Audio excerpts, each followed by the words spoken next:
So this is the beginning of the intro movie for Jak 3, and in the intro movie, obviously, it's important to establish the setting, the Wasteland. It's important to establish the characters, and also important to bring everyone who hasn't played Jak 1 and Jak 2 up to speed with the story. So as we're seeing the ship rocket across the Wasteland here, when I was animating this, there were actually no trees, no cactuses, no big rocks for my reference. So when they put them in the game, I was relieved when my ship wasn't actually passing through any of it. Now this guy Viger, he's one of the new characters. He's the main villain of the piece. And what's interesting about Viger is we're always trying to refine the work that we do, and we did his facial animation system slightly differently than we've done in the past, and it actually worked out very well so that all the new characters in this game use the new facial animation system. So let's see, we got our favorite feathered friend Pecker coming in here, the half-monkey, half-bird character, and dropping in right behind him a second later is Daxter, who's always trying to upstage him. One of the things we tried to play up in this game that we had a lot of fun with in Jak 2 is the rivalry between Pecker and Daxter, you know, the two cute animal mascots, and so we really sort of pushed that in this game. We got Ashlyn Shashing with her sexy walk right up there, and you're about to see something that looks very simple, Ashlyn putting something into Jak's hand and sliding her fingers off, but in fact doing moves like that, passing things back and forth between characters, takes a while. That little thing there took me a couple of hours. Now, as the ship flies away and leaves a big dust cloud in its wake and dissipates to reveal Daxter and Pecker, one of the interesting things is the effects animations, such as fire and smoke and dust, is all done later by our effects animators. What we do is we simply place a little node in the scene to say, here, put a dust cloud here, or put a flaming ball of fire here, and they all take care of that much later on. So we don't actually get to see it until it's in the game. And here they are all walking into the desert.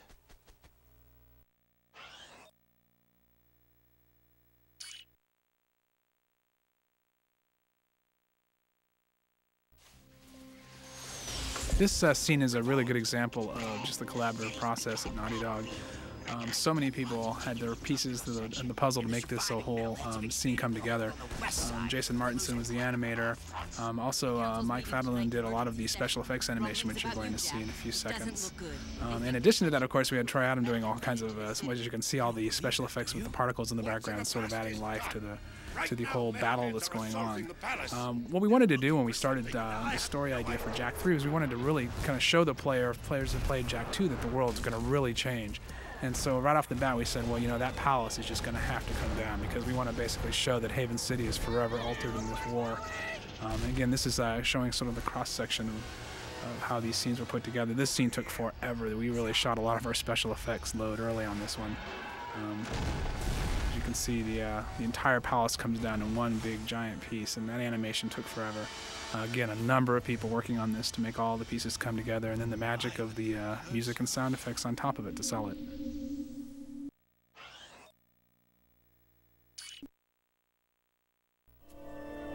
This is one of the first scenes I animated. It's your introduction to the Wastelanders, the King, Damus, and Cleaver.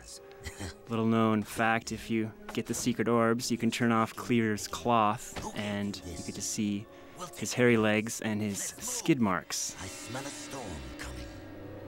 You sure that's a storm you smell, Damus?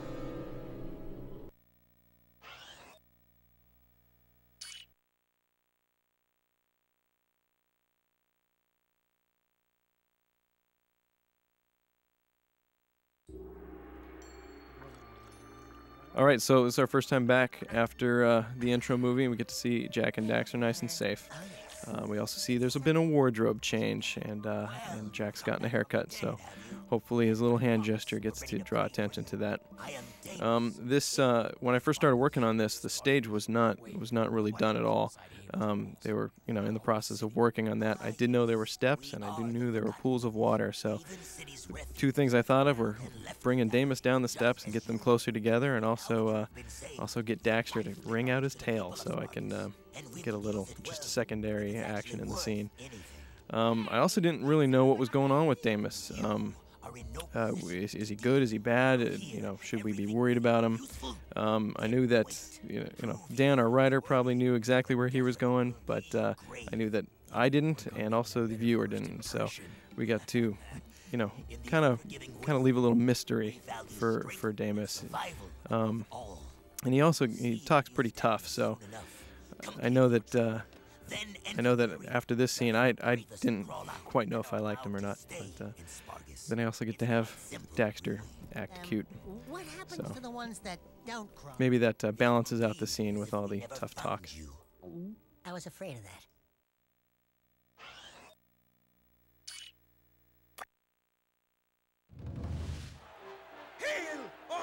This is a scene showing the battle arena for the first time. The Wastelanders, as you know, are basically, they live out in this desert, the Wasteland cities, named Spargus, and it's out in the middle of this giant desert. And these guys are pretty tough hombres, and they use this arena kind of as a proving ground for themselves to see who the strongest are. And so the survival of the fittest idea is basically what their whole creed is. Basically, Jack and Daxter show up at this place not having any idea what they're going to do, and all of a sudden they realize they're going to be tested in fighting. So once again, they have to prove themselves if they're going to even stay in Spargus, and prove themselves to be Wastelanders. The arena illustrates sort of the contrast between Haven City and the Wasteland, where out here, basically Jack and Daxter are in significantly more peril. They're fighting for their lives and fighting to prove that they're worthy to stay in Spargus, the Wasteland City itself. Again, really what this is also is for the player is that it's the beginning of a series of adventures and challenges, both training them and also easing them into the game.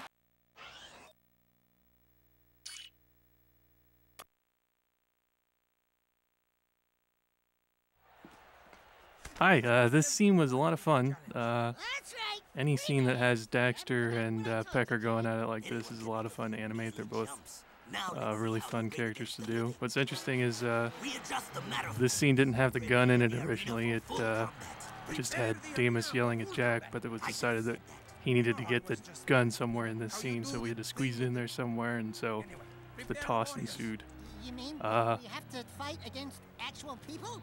Daxter grabs his face at this point, and that was an incredible pain to do, so I hope you all appreciate that. Right, that's it. I want to be on his shoulder.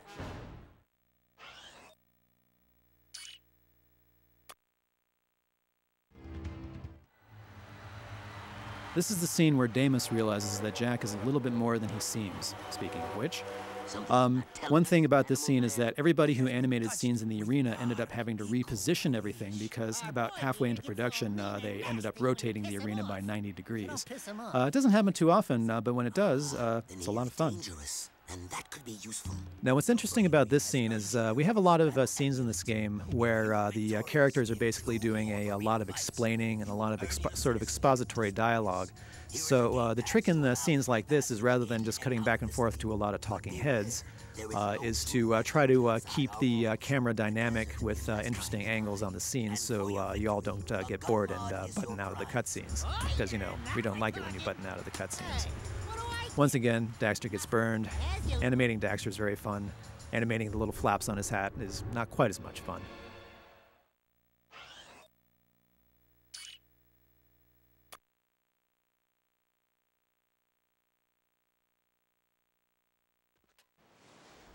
This scene is the introduction to the precursor monk Seam. She was a really challenging character to animate because, unlike all the other characters in our game, she's very subtle in her motions for the most part, especially with her voice. She's actually voiced by Tara Strong, who does a lot of work for cartoons and video games. Did a really nice job with her. One of the interesting things about this scene is that I animated it well before the final version of Jack for Jack 3 was designed. So I was actually using the old Jack model, the model from Jack 2, and when we changed the character design, we actually changed some of his proportions a little bit. So I ended up having to come back to this scene later and reanimate Jack's chest and some of Daxter's positions on his body armor because everything had shifted around slightly. I know it doesn't sound like much, but little things like that add up to a lot. Now coming up here is a little homage I did to one of my favorite actors. I'll leave it up to you to guess who it is. And now, time for a mini-game.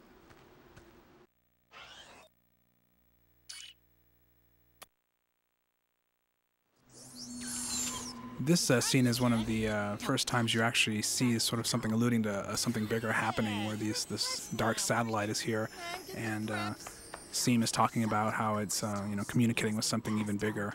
Again, we're just trying to foreshadow where this is heading, the story.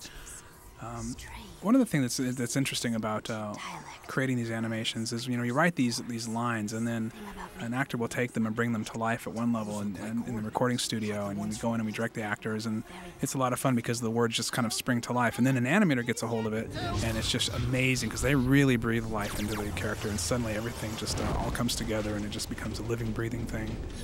It's quite an exciting thing to watch, really, from the beginning of script and text all the way to the end, when you see these characters actually feel like they're your friends, and you start to really know them, and they seem to feel like they really have energy and life behind the eyes. And then when you add sound and music, suddenly the whole scene becomes much greater than the sum of the parts. It's amazing.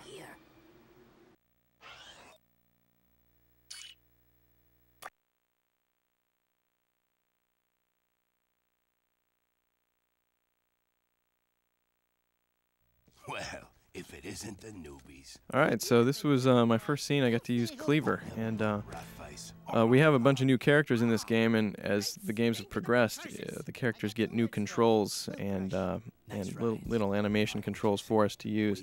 And at this point, they were getting really easy, and it gave us a lot more power. So Cleaver had all these extra controls, so I got to have fun with him. His facial and mustache, and he's even got a little jiggle on his belly. But here's another character we don't really know much about, if we should trust.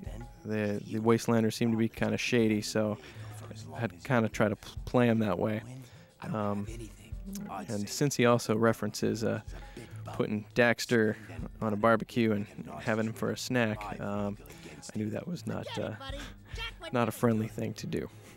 But yeah, he's a fun character. One thing I can do, it's race.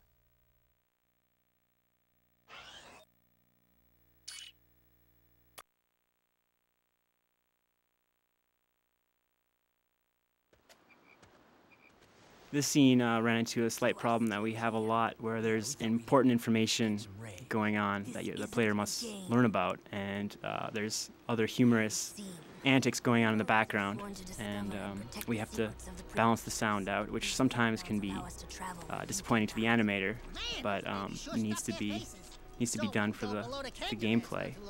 This was a fun scene to do. I got to abuse Daxter, fling him around. I love doing that. And here he comes again. On his way back, he'll be hammering away at the lizard, trying to get out of its mouth. And barush barush, some mumbo jumbo, which means spit out little orange lightning.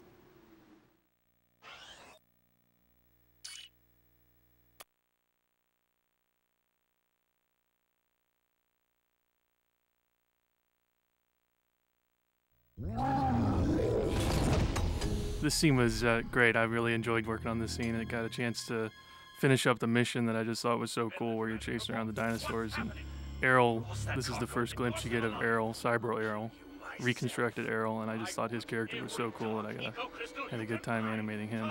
The one thing I remember about the scene is I had to turn it around in, I think, about 3 or 4 days, because we had to get it done for E3. So I'm pretty pleased with the way it turned out, all things given, time restrictions and all. Come on, Bigfoot, let's get back. This desert gives me the creeps.